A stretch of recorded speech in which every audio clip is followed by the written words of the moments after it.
ආයුබෝවන් ආදරණීය දුවේ පුතේ අද දවසේත් අපි බුද්ධ ධර්මය 11 ශ්‍රේණියේ දරුවන් වෙනුවෙන් පැවැත්වෙන පාඩම් ආවරණය කිරීමේ වැඩසටහන සඳහායි සූදානම් වෙලා සිටින්නේ 19 20 පාඩම් දෙකෙන් හදපු ප්‍රශ්න පත්‍රයක් ඔබට ලබා දීලා තියෙන PDF එකක් විදියට මම හිතන්නේ හැමෝම මේක මුද්‍රණය කරගන්න ඇති. ඒ ප්‍රශ්න පත්‍රය තමයි අද දවසේ සාකච්ඡා කරන්නේ.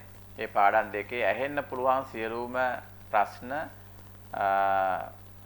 ප්‍රශ්නයක් විදිහට අරගෙන ඒවා අපි සාකච්ඡා කරනවා. සාමාන්‍ය පාඩම් ආවරණය කරන විදිහට නෙමෙයි ප්‍රශ්නෝත්තර ක්‍රමයට තමයි අපි මේ පාඩම් ආවරණය කරන්නේ. ඉතින් අපි ලබා දීලා තියෙන ප්‍රශ්න පත්‍රය ඔයගොල්ලෝ ළඟට ගන්න. ඒක ලියන්න හිස්තැන් තියෙනවා. ඔයගොල්ලෝ ලියා ගන්න ඕනේ. හරි. හොඳයි. දැන් බලන්න. හරි.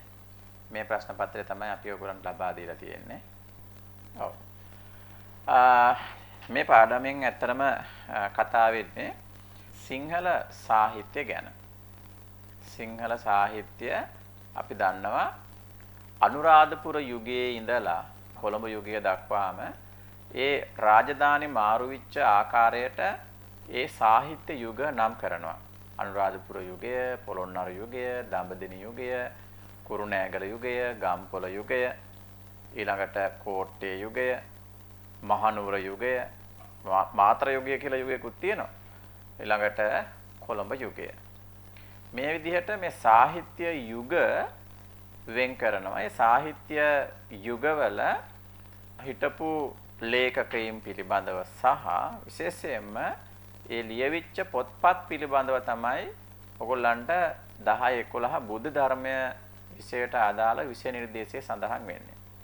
අනුරාධපුර යුගයේ ඉඳලා අද දක්වාම ලියවිච්ච පොත්පත් පිළිබඳව 10 පොතේ තියෙනවා අනුරාධපුර යුගයයි පොළොන්නරු යුගයයි ඒ යුග දෙක ගැන සඳහනක් සහ ඒ පොත්පත් ගැන 11 ශ්‍රේණියේ දඹදෙණි යුගයේ ඉඳලා මහනුවර යුගය දක්වාම ඒ සාහිත්‍ය ග්‍රන්ථ පිළිබඳව සඳහන් වෙනවා.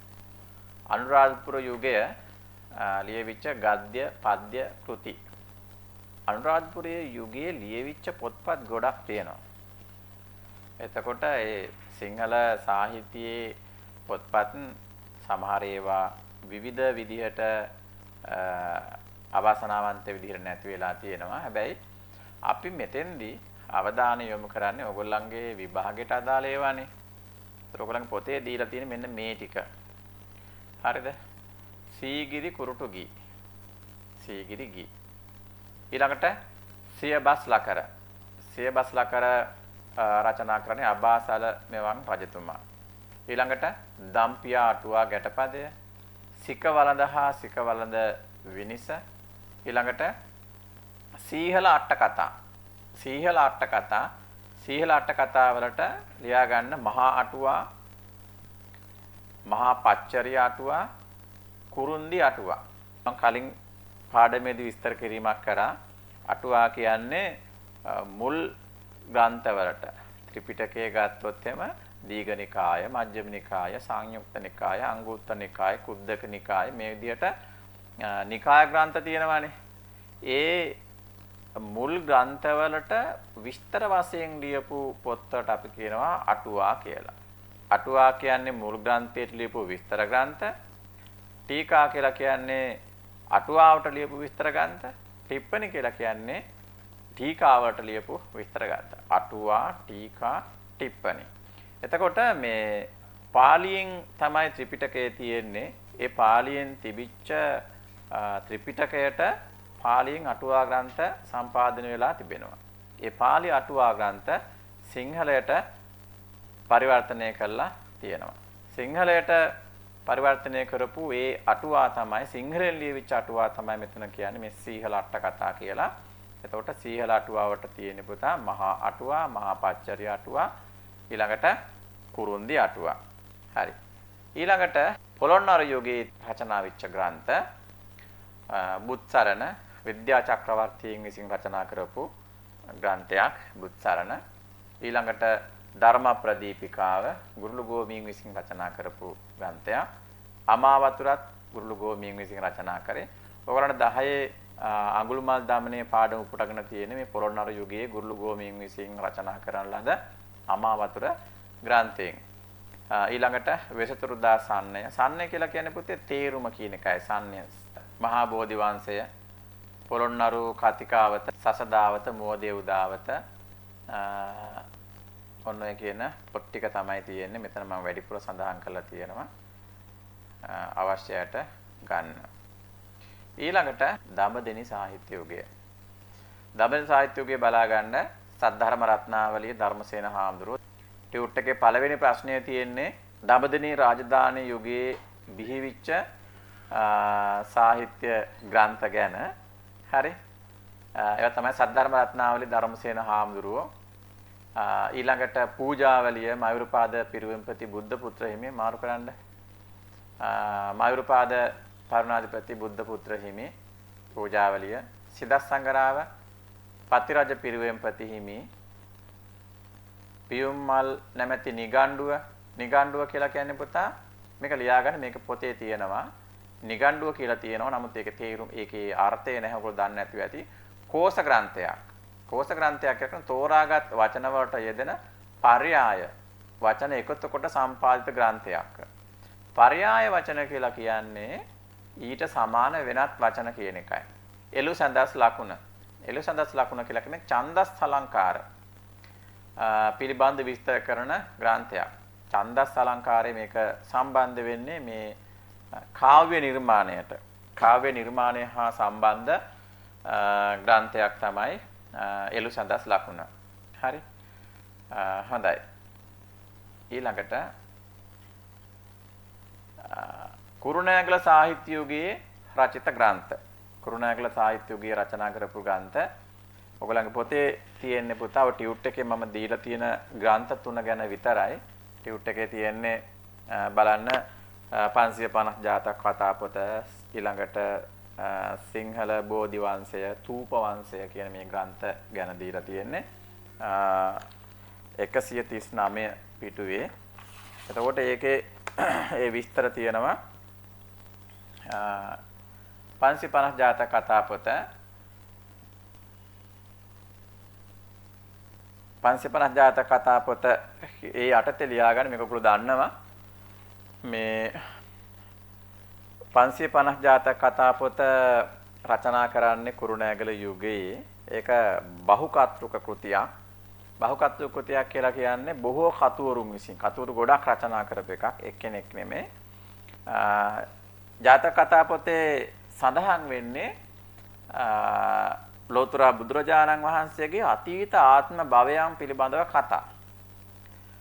කුරුණෑගලගේ රචනා කරපු 550 ජාතක කතා පොතේ අන්තර්ගත වෙන්නේ ලෝතර බුදුරජාණන් වහන්සේගේ අතීත ආත්ම භවයන් පිළිබඳව කතා.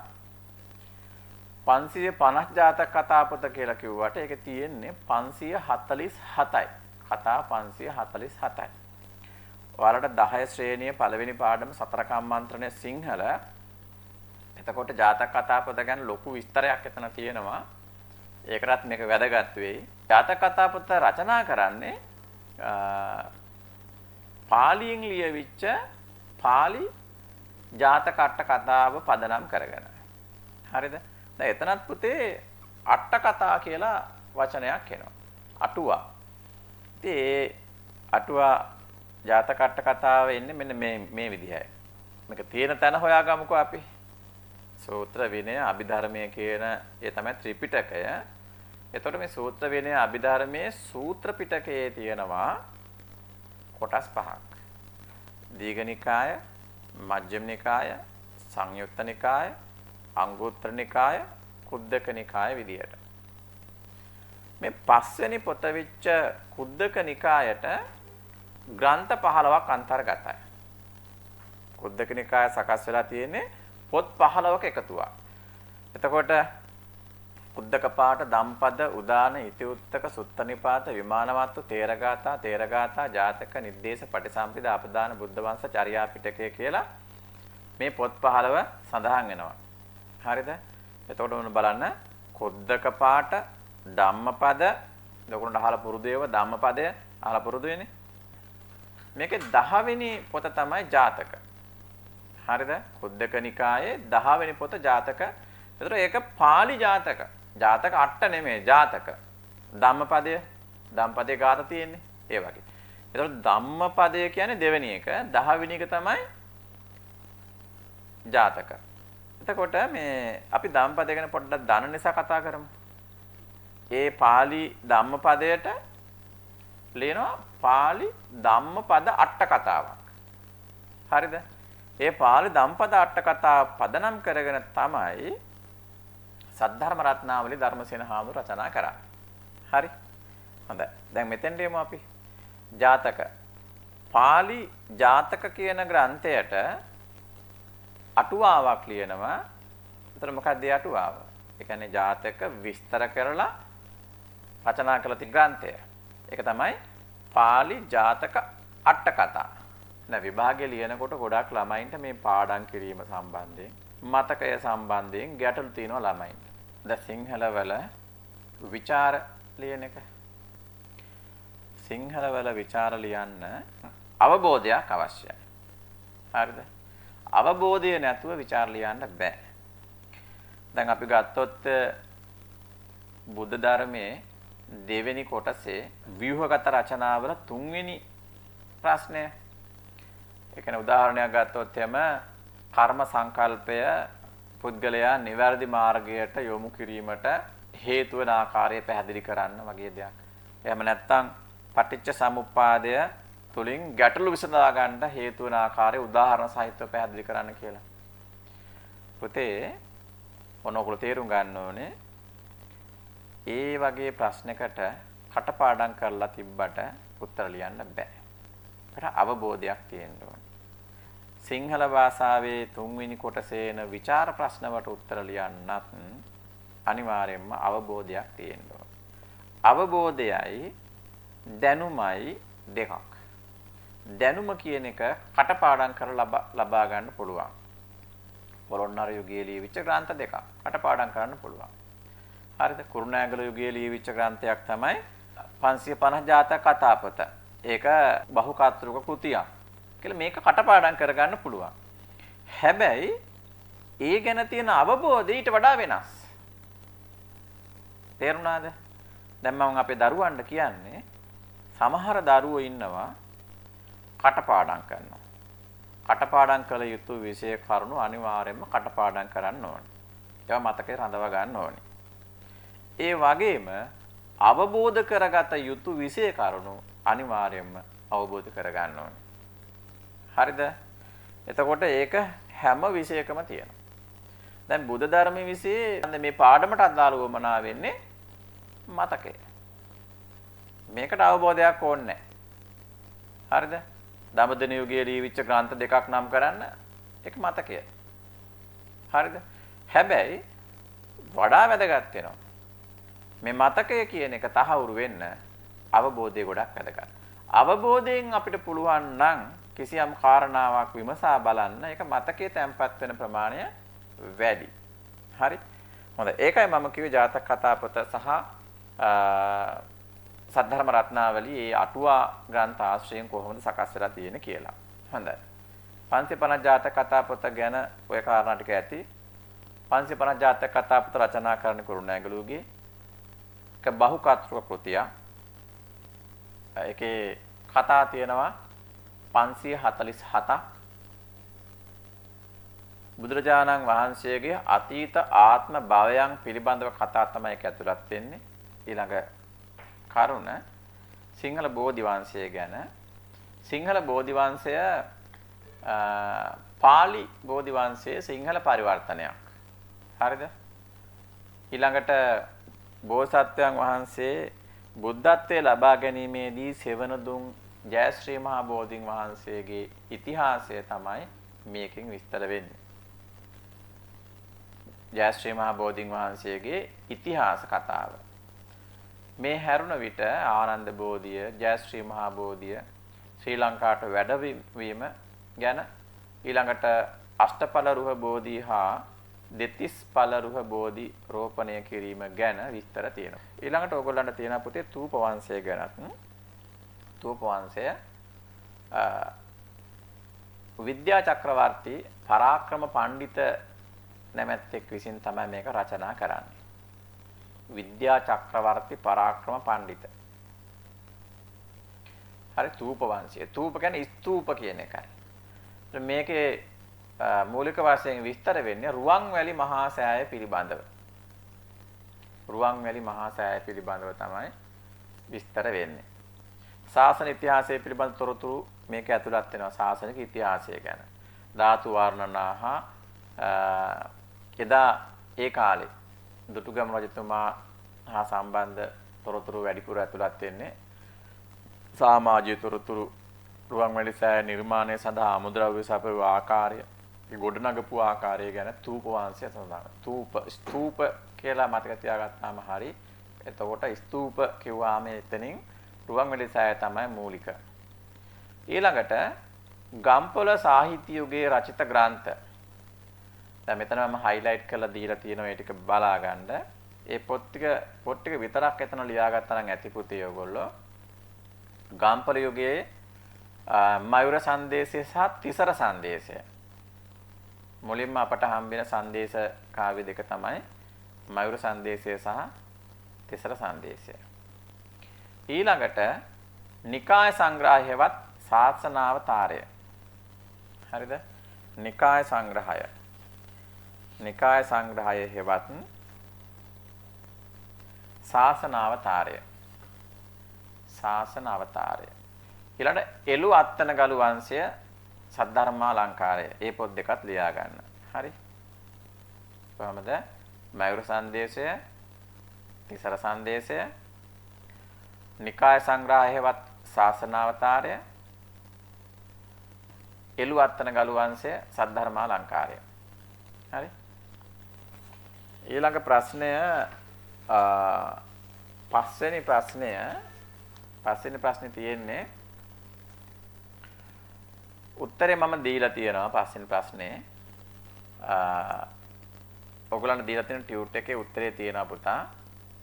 හරි? මේ තියෙන්නේ. ඒක නිසා ඒක ලියා ගන්න ඕනේ.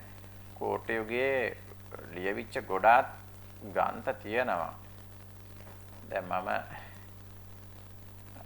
මෙතන ඔයගොල්ලන්ට මේ නොදුන්නට හරි මේ අනුරාධපුර යුගයේ ඉඳලා ලියවිච්ච මේ ග්‍රන්ථ ඔක්කොම තියෙනවා. මේ ඔක්කොම අවශ්‍ය වෙන්නේ නැහැ. මේ නමදිනුගේත් ගොඩාක් ග්‍රන්ථ රචනා වෙලා තියෙනවා. කුරුණෑගලෙත් එහෙම. මේ කෝට්ටේ යුගයේ ඒ අවශ්‍ය මේ ටික තමයි මම ඔතන සඳහන් කරලා තියෙන්නේ. ඒක නිසා ඔයගොල්ලන් මේ දීලා තියෙන ටික ඇති. බලා ගන්නකො. ලෝවැඩ සංගරාව වීදාග මෛත්‍රිය හිමි. කාවිසේකරය තොටගොමී ශ්‍රී රාහුල හිමි. පෙරකුම්බා සිරිත ඒකේ කතෘ අඥාතයි. ඊළඟට ගුත්තිල කාව්‍ය වැත්තෑවේ හාමුදුරුවෝ. ඊළඟට පරවි සැලලිහිණි ගිරා කෝකිල හංස කියලා ඒක ලකුණු කරගත්තර කමක් නැහැ. මේ සංදේශ කාව්‍ය පහක් රචනා වෙනවා. ඒක ඊටා විශේෂයි. සංදේශ කාව්‍ය පහක් රචනා වෙනවා. හරිද? පරවි සැලලිහිණි ගිරා හංස කෝකිල. ඒතර පරවි සංදේශය රචනා කරන්නේ තොටගොමී රාහුල හාමුදුරුවෝ. උන්වහන්සේට අවුරුදු 19යි මේක රචනා කරනකොට. ඊට පස්සේ සැලලිහිණි සංදේශයත් රචනා කරන තොටගොමී හාමුදුරුවෝ. සැලලිහිණි සංදේශය තමයි සංදේශ සාහිත්‍ය වල තියෙන විශිෂ්ටතම ග්‍රන්ථය. හරිද? එතකොට ඒකේ කවි 108ක් තියෙනවා. ඒකත් රාහුල හාමුදුරන්ගේ මේ කෘතිය. හංස සංදේශේ වීදාගම හාමුදුරුවෝ, කෝකිල සංදේශේ දෙව්නුවර තිලක පිරුවන් පැති හිමි. ඊළඟට ගුත්තිල කාව්‍ය වැත්තෑවේ හාමුදුරුවෝ දන්නවා. දුගුණ අලංකාරය වීදාගම මෛත්‍රී හාමුදුරුවෝ, පංචකාපදීප තොටගොමී රාහුල හාමුදුරුවෝ. ඊළඟට මේ මහනුවර යුගය අපි බලන්නේ ඇත්තටම විභාගයට ඇහෙන්න පුළුවන් ටික. ඊළඟට මේකත් බලාගන්න මේක මන් දීලා නැහැ ඒක. කය නම් අසාරය භව නම් භයංකාරය කියනුව දිවාරය කෙරෙම් බුදු ගුණ අලංකාරය. බුදු ගුණ අලංකාරය ග්‍රන්ථේන කවියක්. බුදු ගුණ අලංකාර රචනා කරන්නේ වීදාගම මෛත්‍රී ආමරුව. හරි ඔයගොල්ලන්ට අහන්න පුළුවන් කය නම් අසාරය කියලා මේ කවිය කොටසක් දීලා මේක රචනා කරේ කවුද? එහෙම නැත්නම් උපුටා ගත්තේ කුමන ග්‍රන්ථයකින්ද කියලා. හරි හොඳයි. ඊළඟට මේ මහනුවර සාහිත්‍ය යුගය හා වර්තමානය. මේකේ ගොඩාක් කරුණු මෙතන නැහැ. මුල් කාලේ අධ්‍යාපනය සිදුවුනේ පන්සල පිරුවන් මුල් කරගෙන. හරිද? පන්සල පිරුවන් මුල් කරගෙන මුලින් තිබුණේ. ඊට පස්සේ බෞද්ධ අධ්‍යාපන ක්‍රමය ටිකෙන් ටික පිරිහෙනවා. හරි? අපි දන්නවා අනුරාධපුර යුගයේ ඉඳලා කෝට්ටේ යුගය දක්වාම අපි ඔය කතා කරපු සෑම මේ ග්‍රන්ථයක්ම රචනා වෙන්නේ සහ ඒවට පාදක වෙන්නේ බෞද්ධ චරිත කතා, බුද්ධ චරිතය සහ බෞද්ධ දර්ශනය ආශ්‍රයෙන් තමයි රචනා වෙන්නේ. ඒකට හේතුවක් තියෙනවා. සාහිත්‍ය ග්‍රන්ථයක් නිර්මාණය කරනකොට ඒ සාහිත්‍ය ග්‍රන්ථයට වස්තු විෂය විය යුත්තේ මූලාශ්‍ර වෙන්න ඕනේ මොන වගේ අත්දැකීම්ද කියන එක ගැන උපදේශයක් ලබා දීලා තියෙනවා. පෙදෙම් බුදු සිරිත, බසින්වත් සිරිත, පෙදේතු බසින් නලු අනතුරු ලක්ෂණ දක්වන. ගද්දෙන් හරි පද්දෙන් හරි කිසියම් නිර්මාණයක් කරනවා නම් ඒ නිර්මාණය බුදු සිරිත හෝ බුදු දහම ආශ්‍රය කරගෙන රචනා වෙන්න ඕනේ කියලා නියමයක් තිබුණා.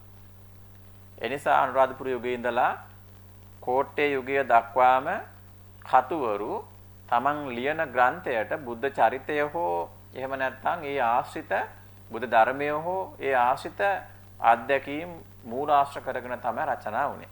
දැන් කවි ගත්තොත් එම ගුත්තිල කාව්‍ය, කාව්‍යශේඛරය, කවුසිලුමින, ඒ බුදු ගුණ අලංකාරය, ලෝවැඩ සංගරාව, ඒ හැම එකම තියෙන්නේ මේ මිනිසුන්ට කිසියම් ධර්මානුකූල උපදේශයක් හෝ එහෙම නැත්නම් දහම් කරුණු පැහැදිලි කිරීමක්. ඊළඟට ගද්‍ය ග්‍රන්ථ ගත්තත් එහෙම ජාතක කතා පොත, සද්ධර්ම රත්නාවල, සද්ධර්ම අලංකාරය, ආමාවතුර, බුත්සරණ මේ හැම එකක්ම බුද්ධ චරිතය ආශ්‍රය කරගෙන රචනා වෙච්ච ඒවා. පියබස්ලා කරේ ඒ කියන උපදේශය පිළිපැදලා තියෙනවා. ඉතින් ඒක වෙනස් වෙනවා එතනින් පස්සේ. දැන් අද මේ අපි දන්නවා කිසියම් සාහිත්‍ය නිර්මාණයක් බිහි වෙනකොට එහෙම රාමුගත වෙලා නැහැ. මම කිසිසේත් කියන්නේ නැහැ එහෙම සාහිත්‍ය නිර්මාණයක ඒ අත්දැකීම් පාදක කර ගන්නකොට එහෙම මේ රාමුගත වෙන්න ඕනේ, කොටු වෙන්න ඕනේ කියලා. හැබැයි මට මෙහෙම දෙයක් කියන්න පුළුවන්. අපි දන්නවා අනුරාධපුර යුගයේ ඉඳලා කෝට්ටේ යුගය දක්වාම අපේ මේ පැරණි සමාජ සහ ආර්ථික දේශපාලන ක්‍රමය නම් හැමදාම අවුල්. ඒ අධ්‍යාපන සහ ඒ සමාජ ක්‍රමය ගත්තාම ආගමික ඒ පැත්තත් කතා කරොත් එම ඒ සමාජවල ඇත්තටම මේ ලොකු අරුබුද තිබුණේ නැහැ. අපි දැන් බැද්දේගම වගේ කතාවල කතා වෙනවා අපේ සමාජයේ මේ ග්‍රාමීය දිලිඳු සමාජයේ ඒ කිසියම් මේ නරක අවාසනාවන්ත කනගාටුදායක පැත්තක් කතා කරනවා. හරිද? ඒ ඇවිල්ලා අපේ සමාජ දේශපාලන ක්‍රමයේ තුර බිහිවිච්ච ප්‍රතිඵල නෙමෙයි. හරිද? කෝට්ටේ යුගයට කලින් අපේ සමාජ ක්‍රමයේ තුල මිනිස්සු ඔය බැද්දේගම සහ 1505න් පස්සේ 1900 800 ගණන් වල ඔය ග්‍රාමීය සමාජවල තිබිච්ච සහ අදටත් තියෙන ඒ ක්‍රමයේ තිබුණේ නැහැ ඇත්තටම. හරිද? ඒගොල්ලන්ගේ තිබුණේ ආධ්‍යාත්මීය සුවපත් කරගෙන සමාජයට තමන්ගෙන් කිසියම් යුතුයකමක් වැඩ කොටසක් ඉටු කරගෙන හොඳින් ජීවත් වෙලා මිය පරලෝ යෑම. හරිද? එතකොට එතෙන්ද උපදෙස් දුන්නේ පන්සල. සාහිත්‍යයෙන් ගත්තාන් පස්සේ අර නියමයේ පරිදි රචනා වෙච්ච ගද්‍ය පද්‍ය කෘති. හරිද? ඊට පස්සේ 1505න් පස්සේ ලංකාවේ අධ්‍යාපනය වෙනස් වෙනවා. පෘතුගීසි, ලන්දේසි, ඉංග්‍රීසි ඒ යටත් විජිත යුගයේ ඒගොල්ලන්ගේ අධ්‍යාපන ක්‍රමය තුළ ඒගොල්ලන්ට උවමනාව තියෙන්නේ. හරිද? ලෙයිම් මසින් ස්වදේශික වූ සිතුම් පැතුම් සහ ආකල්ප වලින් බ්‍රිතාන්‍යයට ගැති වූ ජාතියක් බිහි කිරීම තමයි ඒ ඉංග්‍රීසි අධ්‍යාපනයේ අරමුණ වෙලා තියෙන්නේ. හරිද? මේක විස්තර කරන්න මම යන්නේ නැහැ. ලෙයිම් මසින් ස්වදේශික වූ සිතුම් පැතුම් සහ ආකල්ප වලින් බ්‍රිතාන්‍යයට ගැති වූ ජාතියක් බිහි කිරීම. ඒක තමයි අරමුණ. ඊළඟට ඒගොල්ලන්ගේ ඒගොල්ලන්ගේ පරිපාලන ක්‍රමයට අවශ්‍ය ශ්‍රමිකයන් ගණන් හදන්න එකතු කරන්නේ වගේ දේවල් වලට ඒ භාෂාව ඉංග්‍රීසි භාෂාව උගන්වලා එහෙම අධ්‍යාපන ක්‍රමයක් තමයි තිබුණේ මේ මිෂනාරි අධ්‍යාපන ක්‍රමය පල්ලි ආශ්‍රයෙන් ඒ අධ්‍යාපන ක්‍රමය ක්‍රියාත්මක වුණේ. ඉතින් ඒක වෙන පැත්තක්. මම මෙතෙන්දී අවධාරණය කරන්නේ දැන් කෝට්ටේ යුගයෙන් පස්සේ කොළඹ යුගය දක්වාම සේවත් දෙක තුනක් සිංහල සාහිත්‍ය ගැන ලොකුවට කතා වෙන්නේ නැහැ. සාහිත්‍ය පෝෂණයක් නැහැ. ඒ නැති වෙන්න හේතුව තමයි අර යුරෝපීය ජාතීන්ට යටත් වෙලා ඒ තිබිච්ච පෘතුගීසි, ලන්දේසි, ඉංග්‍රීසි පාලන කාලයේ තිබිච්ච බලපෑම. ඒ නිසා තමයි මහනුවර යුගයේ සාහිත්‍ය ගැන සහ මේ ඒ මාතර යුගය ගැන අපිට ලොකුවට කතා කරන්න පොත්පත් සහ කතුවරු ගැන අවස්ථාවක් නැත්තේ. හරි. ඔය ටික තමයි පුතේ ඔයගොල්ලන්ට 19 වෙනි පාඩමට අදාළව තියෙන්නේ. ඊළඟට අපි දැන් හිරන්‍ය මම ඔයගොල්ලන්ට දීලා තියෙනවා Google form test එකක්. කලින් පාඩම් දෙක ආශ්‍රයෙන් සකස් වෙච්ච ඔන්ලයින් ටෙස්ට් එක ගොඩක් ළමයි කරලා නැහැ. මම දැන් මේ පාඩම් වලින් හරිච්ච සකස් කරලා තියෙන ඔන්ලයින් ටෙස්ට් එකක් දෙනවා. අපි එක දැන් තියෙන එකද දෙකද? ඕල් දැන් කරන්න ඕනේ. දැන්ම අපි ඒකේ ප්‍රතිඵල බලනවා. හරි. එක තියෙනනේ. හරි. එහෙනම් මේ කරන්නේ අපි Zoom එකට දාමු. හරි. එහෙනම් අපි ඔයගොල්ලන්ට මේ link එක Zoom එකට දානවා. මේ එතනින් ඔයගොල්ලෝ ඒක කරන්න විනාඩි 15ක් තියෙනවා.